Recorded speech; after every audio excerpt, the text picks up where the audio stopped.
Hostel आणि दिवाळी हे खूप अतूट नातं आहे.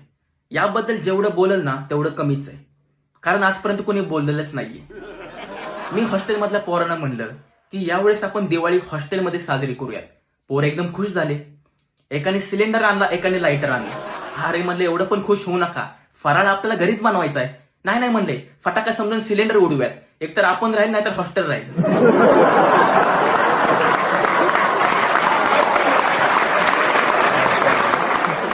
दिवाळीचा पिरियड आला, प्रत्येक जण आपापल्या घरी गेलं. 8-10 दिवस.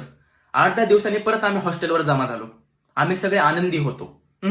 एकमेकांना बघून नाही, एकमेकांच्या घरातून येणाऱ्या फराळाच्या पिशव्या बघून. कारण आमच्या 8-10 दिवसांची चाकण्याची सोय झाली होती.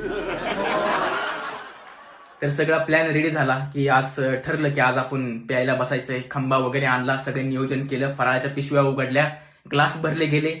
पहिल्या पॅक पर्यंत सगळं नॉर्मल होतं. आपुलकीचं बोलणं चालू झालं. दिवाळी कशी गेली, पाडव्याला काय काय घेतलं, आई कशी आहे, बहीण कशी आहे, सगळं एकदम नॉर्मल. दुसरा पॅक, आपुलकी तीच होती, फक्त आई बहीण सरांची होती. असाइनमेंट देतो, मात्र चोक वायबामध्ये चुका करतो.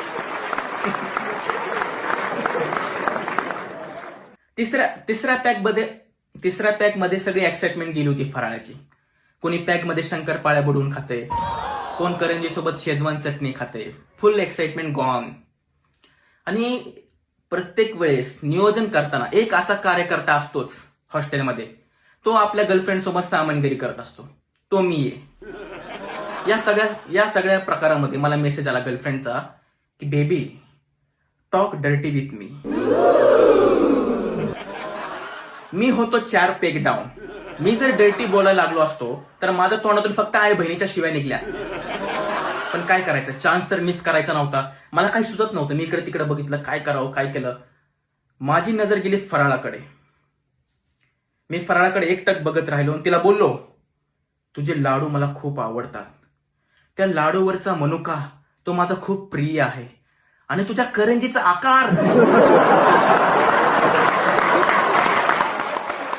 हे सगळं ऐकून ती पण म्हणली, बाई काय प्रकार. तिला खूप कुतूहल वाटलं की एवढं कौतुक.